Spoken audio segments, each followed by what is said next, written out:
राम राम दोस्तों। आप सभी का स्वागत है आपके अपने यूट्यूब चैनल पे। तो दोस्तों अब बात करते हैं अनिल विज की नाराज़गी बीजेपी से ख़त्म होने का नाम नहीं ले रही है। हरियाणा के पूर्व कैबिनेट मंत्री अनिल विज ने फिर से एक इंटरव्यू में बड़े खुलासे किए। अनिल विज का कहना है कि उन्होंने कभी भी ज़िंदगी में कुछ भी बनने की सोची नहीं है। वे जिस संगठन में हैं उसमें यही बताया गया है कि डोंट डिजायर डिजर्व। विज ने कहा कि मैंने कभी मंत्री बनने की भी नहीं सोची, लेकिन लोग डिपार्टमेंट लेने के लिए महीना महीना दिल्ली बैठे रहे। मैं तो कहीं नहीं गया। उन्होंने कहा कि साल 2014 में भी और साल 2019 में भी हमारी सरकार बनी, दोनों बार सब लोग दिल्ली बैठे थे। मैं अपने घर अंबाला बैठा था क्योंकि मैंने कई महत्वाकांक्षाएं पाल नहीं रखी। मैं अपने डिसीजन अपनी आत्मा के आदेश के अनुसार लेता हूँ, कभी भी कंप्रोमाइज नहीं करता। गलत बात।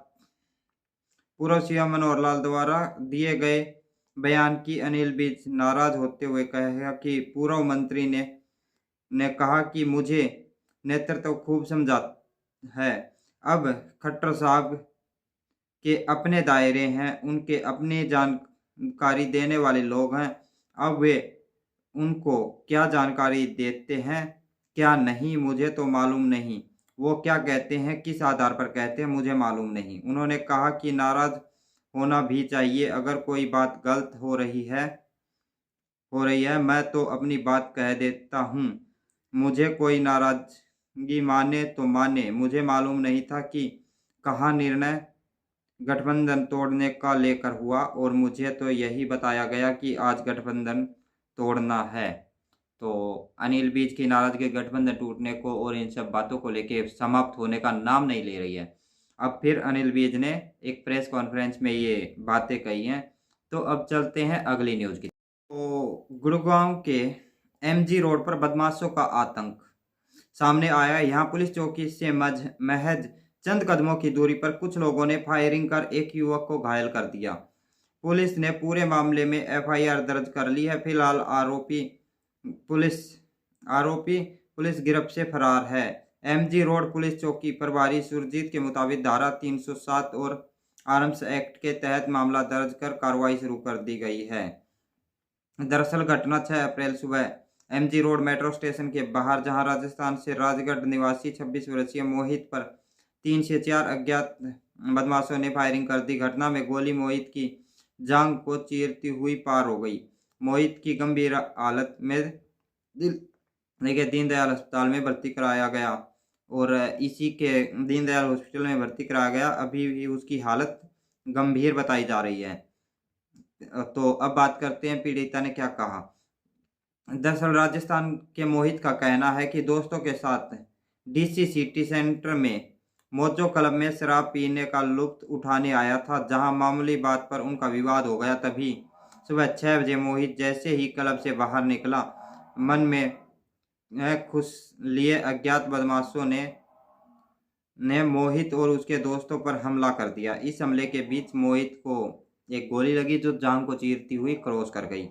तो गुरुग्राम पुलिस को नहीं लगी भनक। पुलिस को दिए बयान के मुताबिक मोहित की माने तो बदमाशों में से एक ने उस पर तमच्चे से गोली चला दी और मौके से फरार हो गया। गोली लगने से घायल मोहित के दोस्तों ने तुरंत मोहित को दिल्ली के एक अस्पताल में भर्ती कराया। हैरानी की बात यह है कि यह फायरिंग एमजी रोड पुलिस चौकी से चंद कदम की दूरी पर हुई, लेकिन गुरुग्राम पुलिस को इसकी भनक तक नहीं लगी। तो ये थी दोस्तों गुरुग्राम की न्यूज़। अब चलते हैं अगली न्यूज़ की तरफ। दोस्तों आपको बताता चलूँ, नरेंद्र मोदी जी 3 दिनों के अंदर दूसरी बार बिहार आए।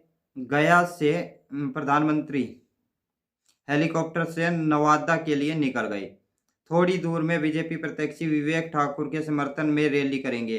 दौरे से पहले पीएम मंत्री ने सोशल मीडिया एक्स पर लिखा, बिहार में एक बार फिर भाजपा एनडीए की लहर देखने को मिल रही है। आज सुबह करीब 11 बजे नवादा की जनसभा में मतदान को लेकर उत्साहित अपने परिवारजनों से मिलने का सौभाग्य मिलेगा। रैली में एनडीए नेताओं का जमावड़ा, सीएम नीतीश, डिप्टी सीएम हम सम्राट चौधरी और भी अन्य लोग शामिल रहे।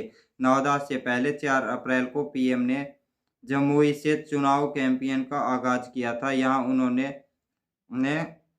लोजपा के प्रत्याशी और चिराग पासवान के बहनोई अरुण भारती के पक्ष में सभा की थी। तो दोस्तों ये प्रधानमंत्री जी हैं जो बिहार में पहुंचे और इसी के साथ साथ हनुमान के भेष में पहुंचा पीएम का समर्थक। बिहार में ही हनुमान के भेष में एक समर्थक पहुंचा जो बिहार करते हैं। लोकसभा चुनाव 2024 की हिमाचल प्रदेश की मंडी लोकसभा चुनाव से कांग्रेस विक्रमादित्य सिंह को उतार सकती है। विक्रमादित्य राज्य के दिवंगत पूर्व मंत्री वीरभद्र सिंह के बेटे और राज्य सरकार में मंत्री हैं। उनकी मां प्रतिभा सिंह मंडी की मौजूदा सांसद है। वे अपने ही चुनाव लड़ने से मना कर चुकी है। हालांकि अंतिम फैसला उन्होंने पार्टी हाईकमान पर छोड़ रखा है। प्रतिभा सिंह हिमाचल प्रदेश की अध्यक्ष भी हैं। तो उधर तेलंगाना के मुख्यमंत्री रेवंत रेड्डी ने रंगारेड्डी में जनसभा को संबोधन करते हुए कहा कि कांग्रेस एक परिवार है। मैं राहुल गांधी को बताना चाहता हूं कि आने वाले चुनाव सिर्फ एक चुनाव नहीं बल्कि दो परिवारों के बीच युद्ध है। एक तरफ गांधी परिवार, दूसरी तरफ पीएम मोदी का परिवार। पीएम मोदी के परिवार में ये ईवीएम, ईडी, सीबीआई और इनकम टैक्स है। राहुल गांधी ने एक हैदराबाद में जनसभा की। उन्होंने कहा कि मोदी सरकार के आने के बाद लोग फिर से गरीबी में घुस गए हैं, इसलिए हम नारी न्याय कानून लाएंगे जिसमें हर गरीब परिवार की महिला के बैंक अकाउंट में साल में 1 लाख रुपए डाले जाएंगे। ये क्रांतिकारी योजना है जो देश का चेहरा बदल देगी। आप सोचिए, हिंदुस्तान के सबसे गरीब परिवारों को कम से कम 1 लाख रुपए कांग्रेस पार्टी की सरकार देने जा रही है। इसका मतलब ये हुआ कि हिंदुस्तान में कोई भी परिवार ऐसा नहीं होगा जिसकी आमदनी 1 लाख रुपए सालाना से कम होगी। तो राहुल गांधी ने यह भी कहा कि एनडीए सरकार आने के बाद 30 किसान रोज आत्महत्या कर रहे हैं। पीएम मोदी ने 6 लाख करोड़ का लोन देश के अमीरों को दे दिया, किसानों का 1 रुपया भी कर्ज माफ नहीं किया। इसके साथ साथ पिछले मुख्यमंत्री ने हजारों लोगों के फोन टैप किए। राहुल गांधी ने जनसभा को संबोधित करते हुए कहा कि आप सबको पता है कि तेलंगाना में पिछले मुख्यमंत्री ने कैसे सरकार चलाई। उन्होंने हजारों लोगों के फोन टैप किए। Intelligence tax. प्रधानमंत्री नरेंद्र मोदी रविवार को बिहार के नवादा में रैली करने के बाद दोपहर 2 बजे पश्चिम बंगाल के जलपाईगुड़ी में जनसभा करेंगे। वे यहां तूफानी प्रभाव लोगों से मिलेंगे। पिछले हफ्ते आए तूफान में करीब 5 लोगों की मौत हो गई थी। प्रधानमंत्री ने जलपाईगुड़ी में रैली से पहले सोशल मीडिया एक्स पर लिखा, आज दोपहर मैं जलपाईगुड़ी में रैली को संबोधित करूंगा। पश्चिम बंगाल के लोग टीएमसी के करप्शन और खराब प्रशासन से थक चुके हैं। सिर्फ भाजपा ही बंगाल के लोगों का पूरा सपना पूरा कर सकती है। प्रधानमंत्री 3 दिन में दूसरी बार पश्चिम बंगाल पहुंच रहे हैं। इससे पहले 4 अप्रैल को उन्होंने कूच बिहार में रैली की थी। इसी दिन ममता बनर्जी ने भी कूच बिहार में रैली की थी। पीएम ने कहा कि संदेशखाली के दोषियों को मोदी सजा दिलवा कर ही रहेगा, उनकी बाकी जिंदगी जेल में कटेगी। तो ये नरेंद्र मोदी के बयान थे वहाँ पे जलपाईगुड़ी में। तो अब चलते हैं अगली खबर की तरफ। पंजाब के माहौली में प्रेमी ने प्रेमिका का गला रेतकर हत्या कर दी। इसके बाद वह प्रेमिका के परिवार की गाड़ी लेकर भाग गया। इस बीच हरियाणा के शाहबाद मारकंडा में उसका एक्सीडेंट हो गया जिसमें उसे गंभीर चोटें आई। हादसे की सूचना पर हरियाणा पुलिस ने जब गाड़ी में मिले दस्तावेजों के आधार पर फोन किया तो युवती के परिजनों को इस बारे में पता चला।